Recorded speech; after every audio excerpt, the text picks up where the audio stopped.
Hey guys, welcome to the Field of 68 YouTube channel. If you like what you see here, hit that subscribe button and you'll get more college basketball content just like this. Kentucky will miss the NCAA tournament. Hell no. They're not going to miss the tournament. But they do have a big game tomorrow night at home against Ole Miss. I mean, imagine if this team loses 4 straight at Rupp. Like, imagine what those fans are going to do to those poor freshmen. They will boo them out of Rupp Arena if they lose tomorrow night to an Ole Miss team that, has been pretty good this year. But again, talent level, talent disparity, pretty significant between this Kentucky team and Chris Beard's first-year Ole Miss group. I think they'll eventually. There's some wins. There's some easy wins in the SEC. They'll get them. I mean, listen, Arkansas is not very good right now. You still got the Vandy's and Missouris. I'm not looking at their schedule right now, but they got to have a few cupcakes left in the SEC right now. They'll be better. They got to get McCall's boy, Trey Mitchell. They got to get him back. Now, again, he's not going to change things that much defensively, but he will give him some production in the offensive end. He'll give him a veteran presence, at least on the court, which I think can help this young team when things aren't going well. Matt, how about you? I love when he throws out the McCall's boy thing. That he loves to do that. That's like his shtick. He loves to do that. It is. They're not missing the tournament. They're not missing the tournament. Do you know there's only 2 players on this team that have played every single game this year? Reed Shepherd and Antonio Reeves are the only 2 on this team that have played every single game this year. Now, I think that when you have that amount of roster turnover where guys are in, guys are out, it usually affects you on the offensive end of the floor because you can't get into an offensive rhythm. That's not the problem with this team. They're still scoring points. The problem is on the other end of the floor.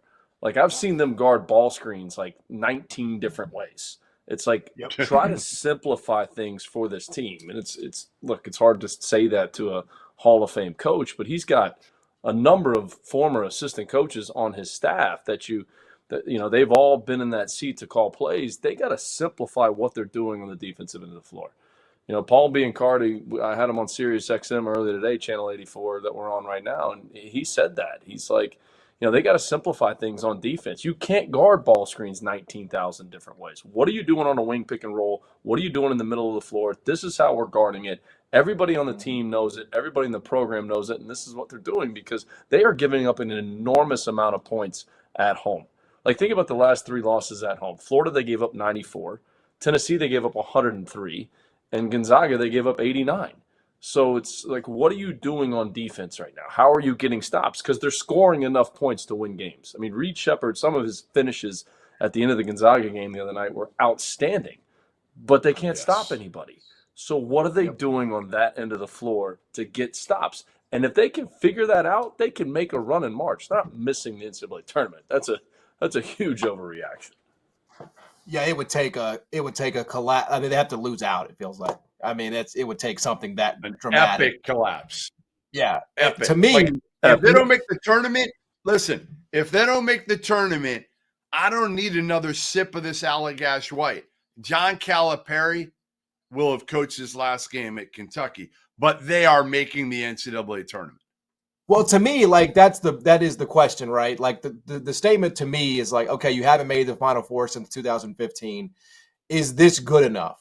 Is what Kentucky is ultimately going to probably land on the seed line as, like, 5, 6, 7, and be an underdog to might make be the an second 8-9. weekend?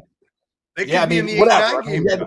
Yes, I mean that's what I'm saying. Like, that's it. The question is that something that Kentucky is willing to stomach, and are they, and if not, are they really willing to, do what they have to do to make a change? Because I mean, it would obviously cost $33 million. a lot.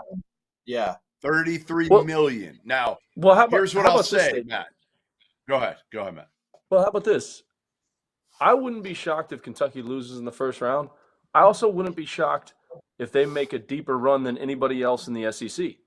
Neither one of those scenarios would shock me. Like, it would not shock me. They have the talent. They have the pieces. They've lacked consistency with who's in the game, who's in the lineup, who's playing. Like I said, only 2 guys have played every single game this year for them. So neither one of those scenarios, I would not be shocked if they lost in the first round. Would not be shocked.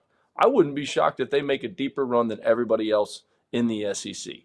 Right? Like, You know what I Jeff, was you know shocked this. about? You know this, though. You know what I Like, was shocked about, I Matt? think They didn't have Dillingham in the game in the last possession. That shocked the hell out of me. That was so bad. That was just a him bad, not starting bad still thing. too is a head scratcher. Like, why? Like, what are we waiting Well, on? you can't say because he doesn't defend because none of them defend. Yep. It's Right? true. It's true. Yep. Might as well get your studs out there I who mean, can get a bucket. go back to the Florida game. Go back to the Florida game. The last possession of the game when they're up 3. Reed Shepherd completely turns his head. He turns his entire body to look at the roll guy, and Walter Clayton just simply lifts. And all of a sudden, Reed Shepherd turns his head and says, "Oh shit, I lost him." And the ball hits Walter Clayton's hands, and now Reed Shepherd's in a closeout, and it's an undisciplined closeout. He leaves his feet. Clayton takes a ball fake, sidesteps, hits a 3. It's a tie game. It goes to overtime. Yep. So, like, those types of things are what they have to get fixed, and holding the young guy accountable. Like, when you do that, when you completely lose sight of your man with the game on the line, you got to come out. You got to come out now. I mean, unfortunately, it was the last play in regulation, and they end up losing in overtime. But it's just those things that, like, and again, that was a middle ball screen. How are you guarding that? Are you forcing the ball handler to his weak hand in the middle of the floor? Everybody knows it. Everybody's on the same page. Where's the help coming from? Where's the protection coming from? Can they get there? Because they can score enough points to make a run. I think this is one of the better jobs Cal's doing with his offense. I mean, they execute. They run a number of different sets, but they got to figure out that other end for them to do anything. Thank you for watching the Field of 68. If you've enjoyed what you've seen here, hit that like button, share this link with your friends, or check out the description for some other places that you can consume Field of 68 content.